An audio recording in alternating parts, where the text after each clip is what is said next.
Plaintiff Luz Korakosian says after her 9-year-old son passed away, she became addicted to heroin for 10 years.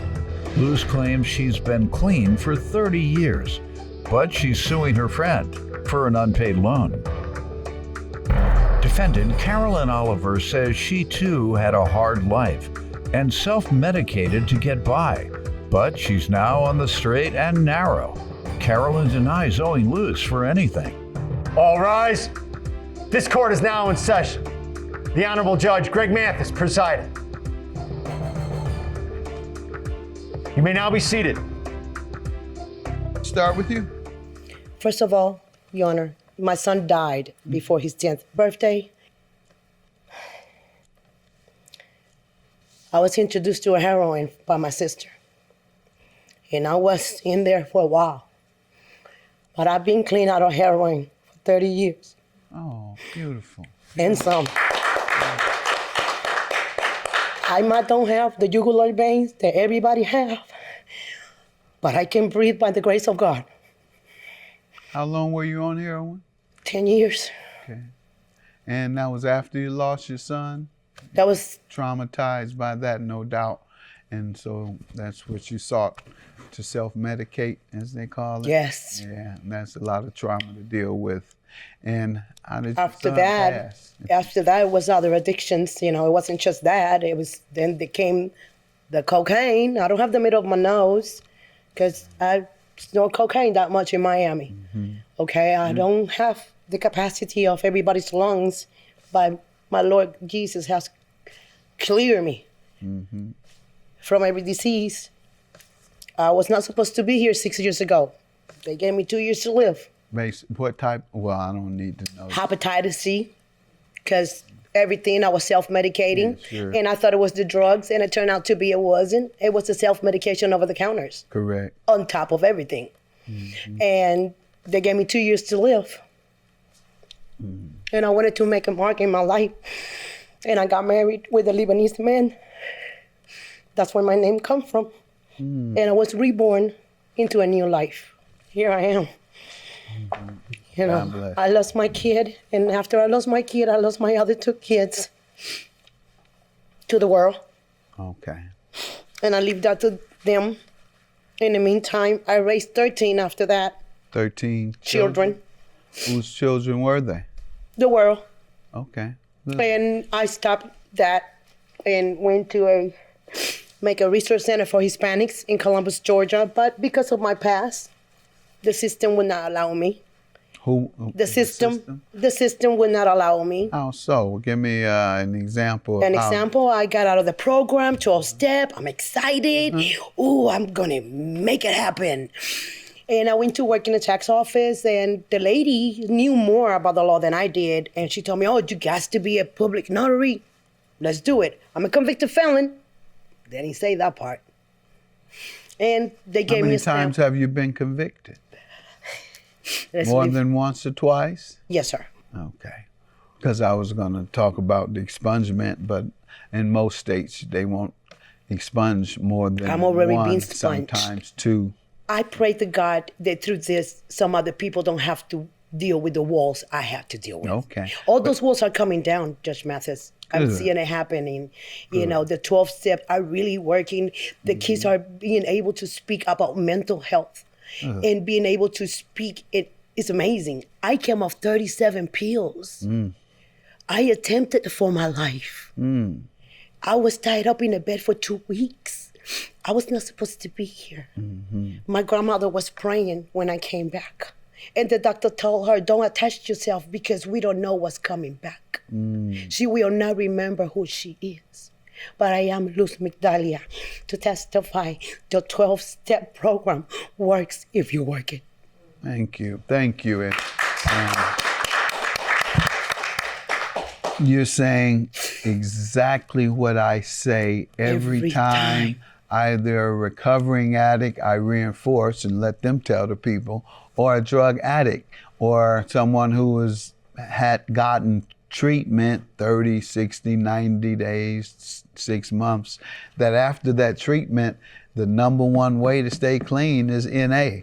And you're a perfect example, and you're reiterating that fact Yes. that it works. It works if you work it. If you work it. There Gotta you work go. it now. Right. Ain't gonna be given And to you. What I'm also hearing, and I want people to know, that it's right alongside your faith and your march. If you don't with have your God. faith, you They're don't not have it. separate. They're right alongside.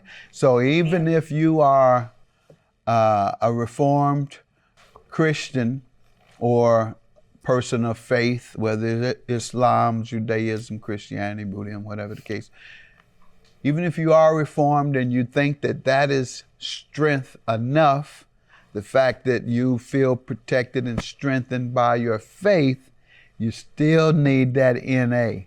Oh, yeah. So you need them both, because Yes. there's people who think I'm protected because Lord Jesus Christ strengthens me. No, no, no, blah, no, blah, no, blah. Well, you have a relapse. No, of course. Unless you know the coping skills. See, NA teaches you how to cope with the addiction that you're fighting. Correct. Every day. Your faith strengthens you in that attempt to cope. Correct. So I'm just glad you brought all this out today. The fact that you feel protected and strengthened by your faith, you still need that NA. Oh, yeah. So you need them both, because Yes. there's people who think I'm protected because Lord Jesus Christ strengthens me. No, no, no, blah, no, blah, no, blah. Well, you have a relapse. No, of course. Unless you know the coping skills. See, NA teaches you how to cope. Your faith strengthens you. Defendant Carolyn Oliver is being sued by her friend, who claims she became a heroin addict after her 9-year-old son passed away. You tell me what you have to say. Your name is heroin, isn't it?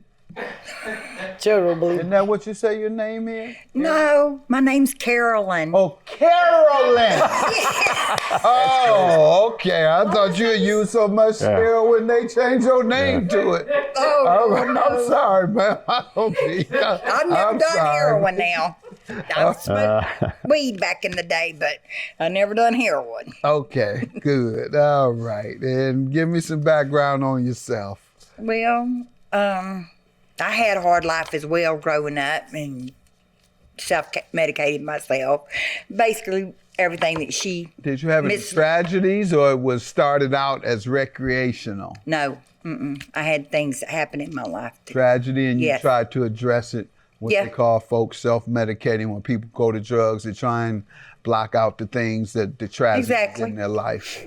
Okay, same thing happened Yeah. to you. How did you recover? I had people helping me. Well, that's an NA group. Hopefully, you had a couple I had dope people fiends in the helping me, group. and I had people. Hopefully My a couple of those grandmother was people were dope praying. fiends. Were they family members or something? They were friends of the family and family members. How many? They was about 5 or 6 of them. Oh yeah, you had a dope fiend helping you. Yeah. If you count 6 people, one of them's a dope fiend. I promise you. Might have been. I didn't know. 2, 3, 4, 5, 6, 7, 8. Oh, we got 2 dope fiends in here now. You might have 2, 1.5. We got 1 heavy user and 1 just getting started. 1.5. Who is it? Whoever's just getting started, I want you to stop it Right there. Right now. It's not worth it. right now. Talk to us first. Take a good look, see who this is out here. She keep laughing like she high. Yeah. That's Cartery. And he's nodding off. Yeah, he's nodding out. Yeah, yeah. All right, so there go my 1.5. Whatever you got us gathering of 6, folks. Somebody's alcoholic or drug addict. This is your country. This is what has happened. This is what you all have allowed to happen. The leaders and the governors of this country. Yeah. Instead of providing assistance with mental health issues, let them try to address it by themselves. They go to drugs to escape the pain. They commit crimes to get the drugs. The drug dealers committing crimes to be able to get the drugs, to sell the drugs to the drug addict who's committing crimes to get his drugs. All of that ties together. Yep. This country has to have its priorities together. Otherwise, 1 out of 6. And here I got 1.5 out of 8. People come up to me, where do you get all those drug addicts from on your show? Oh, Those people. Those people. I heard that too. I get it from your family, from your church, from your neighborhood. Because you look those three places and you're gonna find some drug addicts. Among all those associations, you bet there's some dope fiends in there. So don't ask me where we got them. Got them from your family. All right, ma'am, I'm sorry, but we got on a subject that's so beneficial. But tell me about the loan you're suing for. Well, she lives across the street from me, and another lady bought a house next to her. One day, Miss Caroline sees me outside and said, hi. So I said, hi, and okay, so became friends. And I told her, hey, by any chance, anybody have tried to come and sell you a tablet? And she said, what do you mean a tablet? I said, my tablet disappeared. I mean, it's so weird, but then I did not realize that I was leaving my front door open and going to the back of the house, and it's big, so I learned how to close my doors. Anyways, she says, no, I haven't. And then we became friends, and she opened a beauty shop, beautiful, beautiful, beautiful. But COVID hit, and she needed help, and I was able to help her at the time. So I lent her the money, $200, so she could continue pushing it forward and see if we could get through this COVID, but it didn't happen. And then the 90 days passed, and I understand about the COVID and all this, but hey, I still got to survive. Ma'am, tell me what happened. Was your business harmed by the COVID Yes, sir, pandemic? it was. Did you apply for the business assistance? Yes, sir, I did. And I was Did you get denied it because it was a Pardon? new business. I was denied it because it was a new business. All right, I guess all these people that got money who didn't have established businesses that showed evidence through a history of banking that it was legitimate. I don't know how all of them got it, because people got millions of dollars I understand that. fraudulently. I don't know why. got somebody called me and told me they got $45,000 and on a new business. Well, I had it was a new business. I didn't know, open but it. when you applied, they rejected you. Yes, sir. So I don't know what these other people may be lying. Before you reject somebody, you check their records at least. They got the income tax. That's what they were sending the money based on, the income tax filing. So with your business, when you applied, they should have looked and said, okay, it's a new business, but it is operational. I mean, how much success did you have to have? How much success? How long do I need to be in business? 10 days, 1 year, 3 years? Say I was in business 30 days, and before COVID, they were lined around the corner every day. And my business was shooting up every day. And I was making super profits every day. And now that COVID, just because I haven't been making super profits for 10 years, you're not going to give me one? Most people don't make super profits at all. Particularly, you don't make a profit in the first 3 years of a business. Nonetheless, I'm sorry to hear that. Your name is heroin, isn't it? Terrible. Isn't that what you say your name is? No, my name's Carolyn. Oh, Carolyn! Oh, okay. I thought you had used so much heroin they changed your name to it. Oh, I'm sorry, man. Okay. I've never done heroin now. I smoked weed back in the day, but I never done heroin. Defendant Carolyn Oliver is being sued by her friend, who claims she became a heroin addict after her 9-year-old son passed away. Did you borrow $2,000 and agree Yes, to sir. repay? Yes, sir, Your Honor, I did. I borrowed the money from Miss Luce, Miss Dolly. I call her Dolly. And the agreement was that when the business started making money, that I would start paying it back. Well, COVID hit. I was forced to shut my business down. I reopened it in May. It just didn't do nothing. So I don't feel like I owe her anything.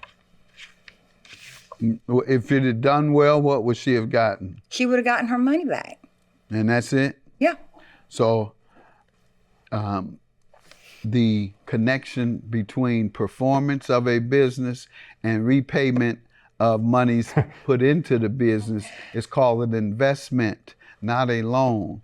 You're describing an investment, and that's not what we are saying this is. She's saying this is a straight up loan. So whether you make money or not, whether your business goes out of business or not, That's not relevant to her. She's not an investor in your business. She doesn't lose when you lose because hers is a loan. So she had every expectation to get her money back. And her saying, when you make a profit or when you get back on your feet, that essentially means within a reasonable amount of time. That doesn't mean forever, and it certainly doesn't mean I never have to pay you again because I never got on my feet. That's a good saying. I wish I could go to the bank and say that. You think the bank? What do you think the bank would have said? You went up there and said, I need to borrow some money. And they said, well, we ain't gonna pay it back, ma'am, when I get on my feet. You think the bank? Bank's not gonna do that. So it was repay within a reasonable amount of time. That's how that is interpreted by courts when the debtor tells the person they owe that I'm going to pay you when I can, or I'm going to pay you when I get the money, or I'm going to pay you when my income tax comes. All that means is within a reasonable amount of time, because if those things never come, you still got to pay the person their money back, wherever you get it from. So 2000 is your judgment. I'm so proud of you ladies coming in here and bringing some insight to our viewers. So judgment for the plaintiff. Have a good day. Thank you, Your Honor. I love you over everything, but even though I still gonna need my money, sister. Yeah, but at least you knew it was an investment too. You know it was not an investment. I told you 90 days, so don't go there. No, we're not going It's to over. predict this. He won. I won. He won. Love you. I Anyway. love you too. It's over. Water under the bridge.